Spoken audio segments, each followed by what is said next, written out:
Relying on its history to make history, Dorney Park is capitalizing on years of planning, months of hard work to finally open Iron Menace.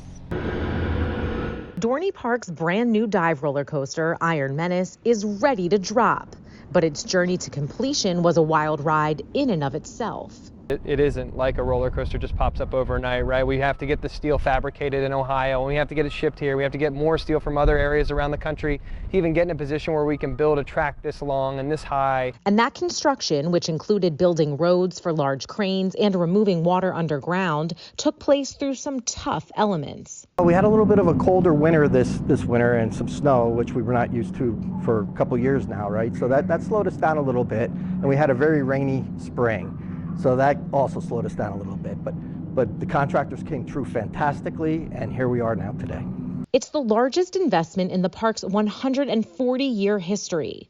Paul Weeder is the director of maintenance and construction and says throughout his 31-year career at Dorney, the Iron Menace is also the most unique ride he's worked on. When you come down the Midway for the first time and you see how high the hill is and just the enormity of the ride, it's just an overwhelming sight.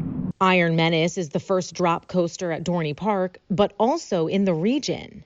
Riders will ascend 160 feet to the top of the track, hang suspended for 3 seconds, and then drop 152 feet.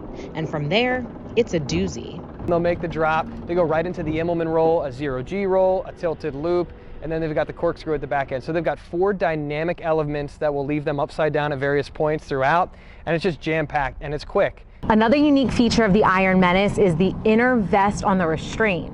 The extra layer of protection actually allowed Dorney Park to reduce the height restriction to 48 inches. 48 inches, you're roughly around like that 7-8-year-old bracket. So I think they're really going to be able to get their first rides on an exciting coaster, not just kind of, the kiddie coaster. Whether you're next to a coaster newbie or experienced enthusiast, you may make some new friends on the Iron Menace by design. When you ride with 7 people across on the train, it's a different experience than riding with just one person next to you. So it'll bring a very new dynamic to Dorney Park. A new dynamic with an old story weaved throughout. It's paying homage to our deep industrial roots in the Lehigh Valley, and it's something our guests are going to love. The Dorney team says the new coaster is opening just in time for the season and will draw in guests from across the Lehigh Valley and beyond. We're all excited for it to be really busy and go back to numbers here from pre-pandemic. It just feels really cool to have something new and exciting here, and I think everybody will really connect with that in a special way. Dorney Park officially dives into the season on Friday with its Ride for a Cause. In Allentown, I'm Julia Rose.